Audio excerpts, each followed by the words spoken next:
Tudo bem? Eu espero em Deus que você possa estar bem, que você possa estar seguro e que você possa estar saudável hoje. Fisicamente, emocionalmente, espiritualmente. E uma das formas de nós estarmos mais saudáveis espiritualmente e emocionalmente é através do estudo da Palavra de Deus. Eu quero convidar você hoje a, junto comigo, estudarmos um livro que pode nos ajudar muito nesse período de turbulência que estamos vivendo. O livro de 1 João.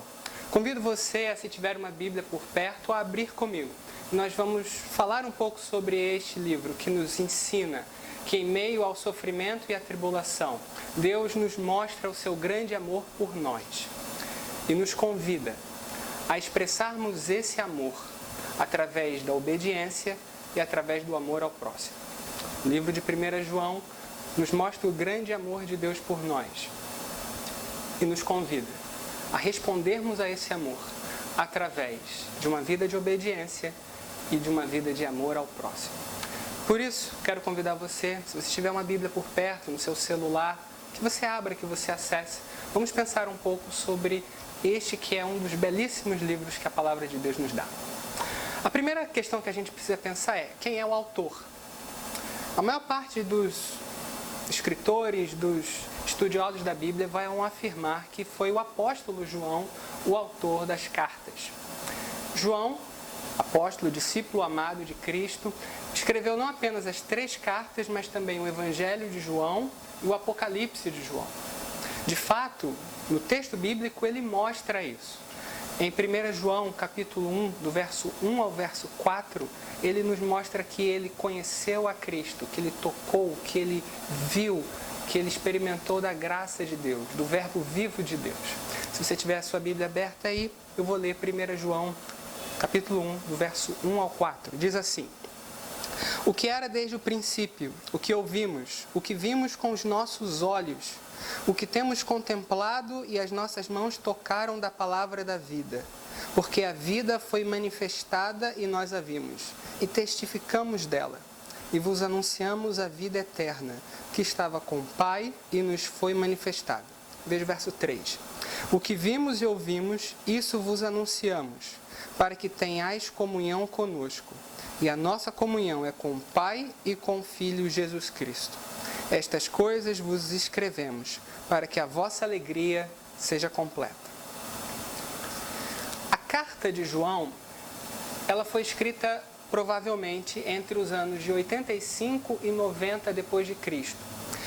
Normalmente os textos de João foram escritos mais para o final, foram dos últimos textos que estão no nosso Novo Testamento.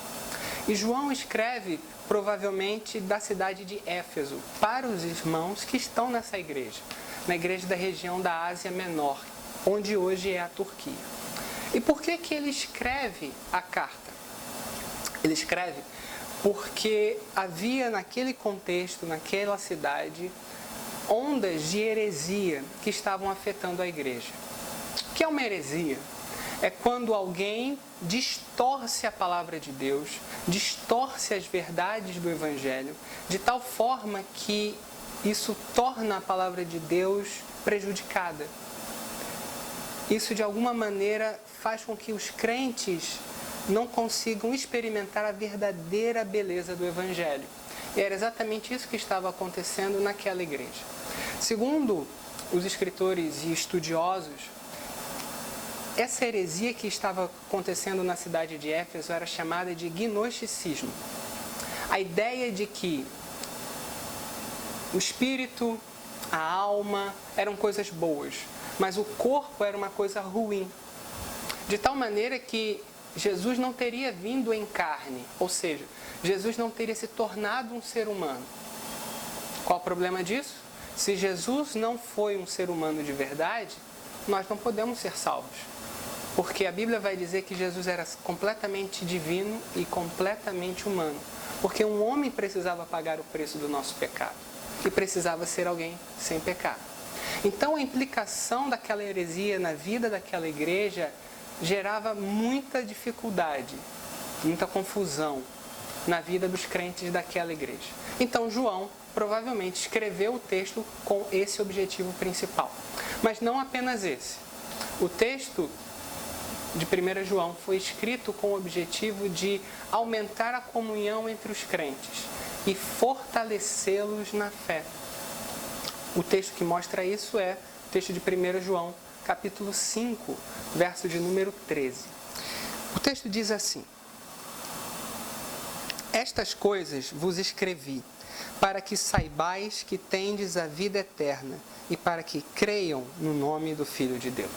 De fato, quando nós entendemos quem Cristo é, o que Ele fez por nós, nós temos segurança, mesmo que o nosso contexto não seja bom, mesmo que estejamos vivendo por momentos turbulentos. Então, o texto de João nos ensina e nos mostra a confiar no Senhor. E como é que a gente faz isso? Primeiro, a gente faz isso entendendo que Ele é Deus, encarnado, perfeitamente Senhor de todas as coisas.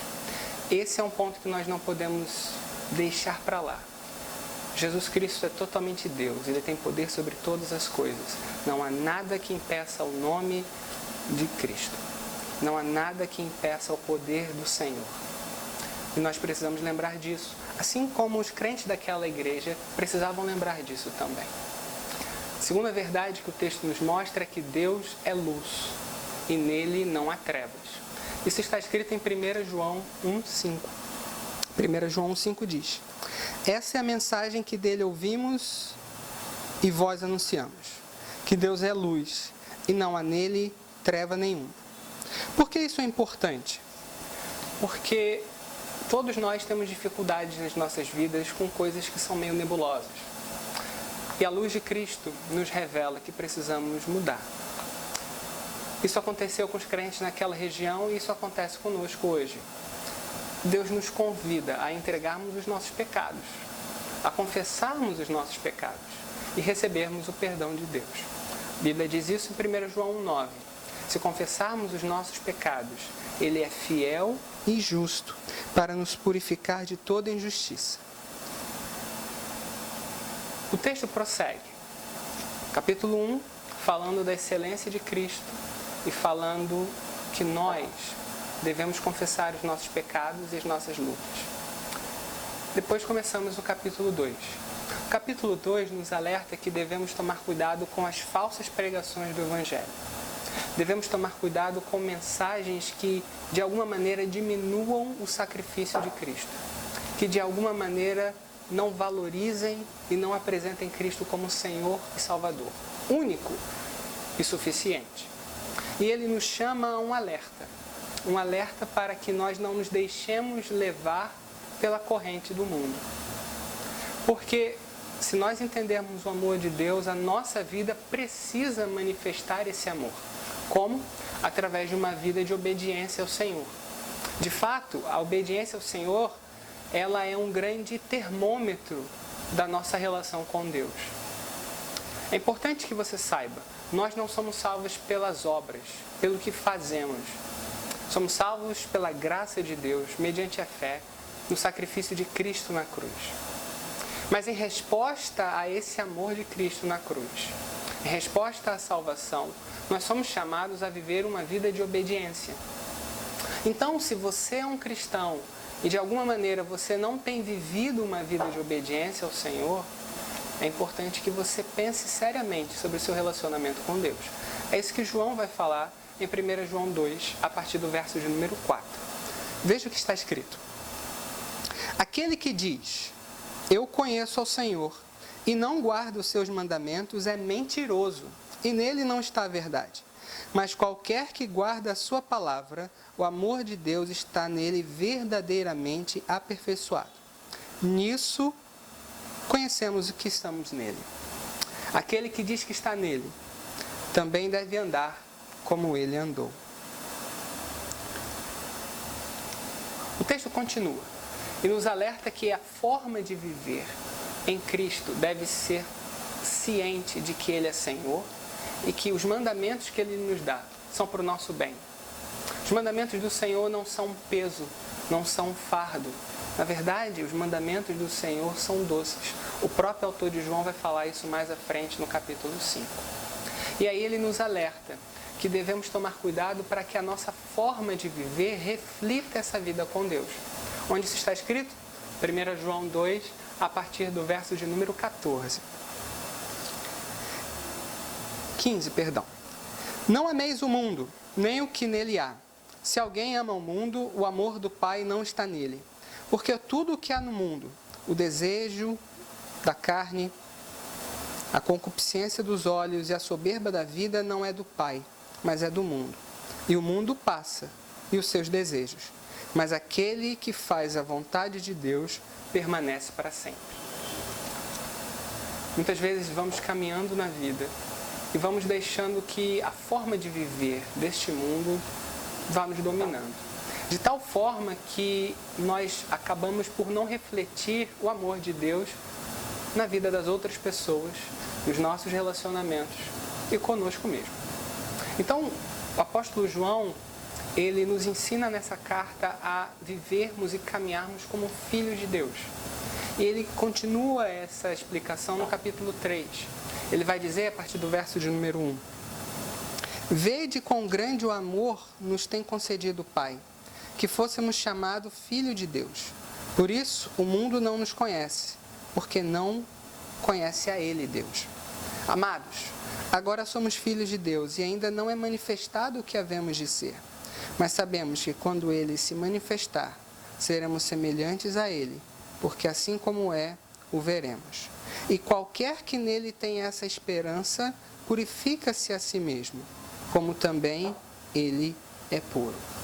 O Filho de Deus é aquele que, reconhecendo o amor de Deus na cruz, em Cristo, passa a viver de tal maneira que deseja honrar ao Senhor. E João vai explicando isso no seu texto. Ele começa explicando que Deus é luz, capítulo 1, nos chama a confessar os nossos pecados, nos chama a viver uma vida de obediência ao Senhor, capítulo 2, nos chama a rejeitar as heresias e nos chama a viver buscando caminhar com o Senhor. E aí ele aborda um ponto importante na vida de todo crente, a comunhão com os irmãos. De fato, a Bíblia nos chama a amarmos a Deus de todo o coração, de toda a nossa alma, de toda a nossa força, de todo o nosso entendimento. E amar ao próximo como nós amamos a nós mesmos. O ponto é, a nossa falta de amor ao próximo reflete que o nosso relacionamento com Deus não anda bom. E é isso que João vai desenvolver a partir do capítulo 3 e no capítulo 4. Se você estiver aí com a sua Bíblia aberta, ele vai dizer isso. Ele começa dizendo no capítulo 4 sobre o alerta aos falsos profetas. E aí ele nos chama a amar uns aos outros.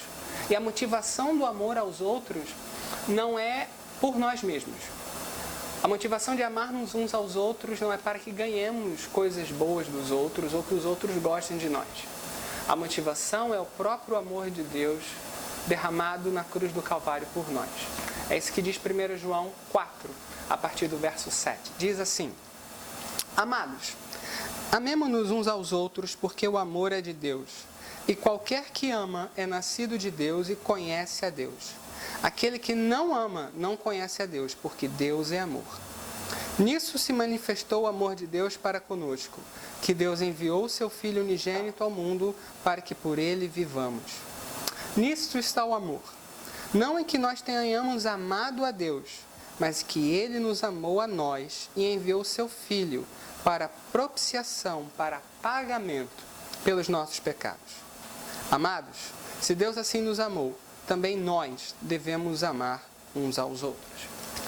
E com esse apelo do amor uns aos outros que os cristãos devem ter, João nos faz um importante alerta. Porque pode ser que você esteja ouvindo esse vídeo, ouvindo essa gravação, mas você tem tido dificuldades de relacionamento com as pessoas. Deus convida você e a mim hoje a pedirmos perdão e escrevermos uma nova história com essas pessoas.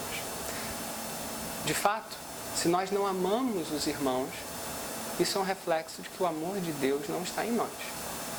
Esse alerta está no texto de 1 João. 1 João 4, verso de número 20. Se alguém diz, eu amo a Deus e odeio o seu irmão, é mentiroso. Pois quem não ama seu irmão ao qual viu, como pode amar a Deus a quem não viu? E dele temos esse mandamento: quem ama a Deus, ame também a seu irmão. Como é que a gente expressa o amor de Deus sem amarmos uns aos outros? Como é que a gente consegue desenvolver o fruto do Espírito se nós não somos estimulados a sermos pacientes, a sermos bondosos, a termos domínio próprio, a sermos amáveis? De fato, Deus nos chama a amar uns aos outros, e essa é uma das grandes questões e um dos grandes desafios numa sociedade como a nossa. Em um ambiente tão polarizado, em um ambiente onde qualquer coisa é motivo para briga, para discussão, Deus nos chama a agir de forma diferente. Porque, como o próprio João vai dizer no seu Evangelho, João 13, quando nós demonstrarmos amor um pelos outros, que o mundo verá que Cristo verdadeiramente veio a essa terra. E João conclui o seu texto, João capítulo 5, nos chamando a termos uma vida confiada, depositando a nossa fé em Cristo. Ele começa o texto, 1 João 5, dizendo o seguinte: todo aquele que crê que Jesus é o Cristo nascido de Deus, e todo aquele que ama aquele que gerou, também ama o que dele é nascido. Nisto conhecemos que amamos os filhos de Deus, quando amamos a Deus e guardamos os seus mandamentos. Porque este é o amor de Deus, que guardemos os seus mandamentos. E os seus mandamentos não são pesados. Porque todo que é nascido de Deus vence o mundo. E essa é a vitória que vence o mundo: a nossa fé. Quem é que vence o mundo, senão aquele que crê que Jesus é Filho de Deus? Esse é aquele que veio por água e sangue, isto é, Jesus Cristo. Não só por água, mas por água e por sangue. E o Espírito é o que testifica, porque o Espírito é a verdade.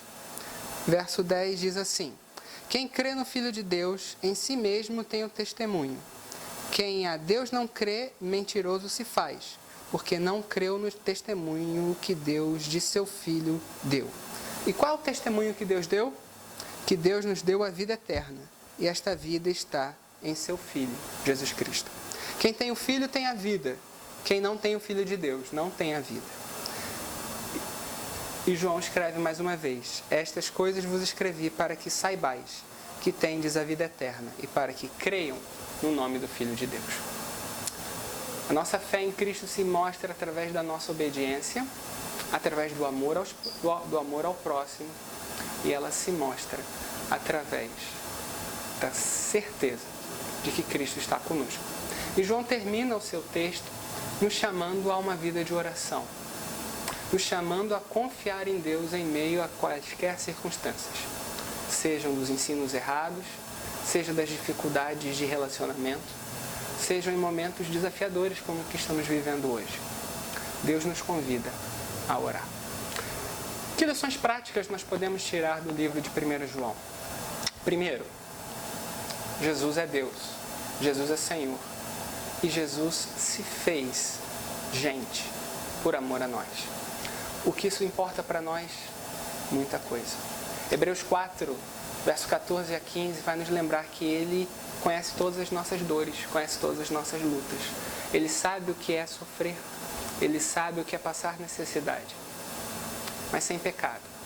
E por causa disso nós temos um sumo sacerdote, a quem nós podemos clamar, que nos entende, que nos conhece.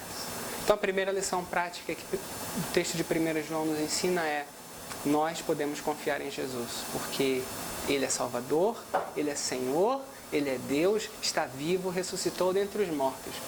Mas Ele nos entende. Ele se fez carne para vir a essa terra e morrer por nós. Por isso podemos confiar nele. Por isso podemos depositar as nossas lutas, as nossas dores, as nossas esperanças nele. Segundo, Deus nos chama a uma vida de confissão de pecados e de uma nova estrada, de um novo caminho a seguir. Portanto, se você hoje está vivendo com alguma dificuldade, pecado, luta, questão que você precisa entregar a Deus. Meu convite hoje é que você faça aquilo que está aí no texto, 1 João 9. Se confessarmos os nossos pecados, Ele é fiel e justo para nos perdoar de toda iniquidade. Entregue a Deus seus desejos errados, seus pensamentos inadequados, suas emoções que você não deveria sentir. Confesse ao Senhor. E receba pela fé o perdão dos pecados por causa do sacrifício de Jesus. Uma terceira lição prática: cuidado com aquilo que você tem ouvido. Cuidado com aquilo que você tem sido ensinado. Cuidado com as suas fontes de estudo e desenvolvimento. Porque você pode estar aprendendo coisas que são contrárias ao que a Bíblia diz, que não mostram quem Jesus verdadeiramente é. E qualquer ensino que não mostra quem verdadeiramente Jesus é, irá nos afastar dele. Uma quarta aplicação prática: devemos amar os nossos irmãos. Devemos buscar melhorar e ampliar os nossos relacionamentos com os nossos irmãos. Isso não é fácil. Nunca foi e nunca será. Mas Deus nos chama a fazer isso. Então, se você precisa perdoar alguém, se você precisa pedir perdão a alguém, faça isso. Entregue ao Senhor essa questão, entregue a Deus essa pessoa e permita caminhar uma nova jornada com ela. E a quinta lição: Deus nos chama a viver em obediência, a viver em fé, confiado no amor de Deus por nós. E é isso que eu desejo a você nesse período turbulento que estamos vivendo. Que Deus abençoe sua vida, que Deus ajude você, que Deus lhe permita, durante esse período de turbulência, de dificuldade que estamos vivendo, a experimentar do amor de Deus e refletir esse amor de Deus no seu dia a dia e no seu relacionamento com as pessoas ao seu redor. Que Deus te abençoe. Quero convidar você antes de terminarmos, a orarmos, pedindo a Deus para que Ele intervenha nesse momento que estamos passando e que Deus possa fazer um grande milagre na vida do nosso país. Vamos orar. Senhor, nesse momento queremos agradecer porque o Senhor é bom, misericordioso e bondoso. Queremos agradecer, Senhor, porque estamos vivos.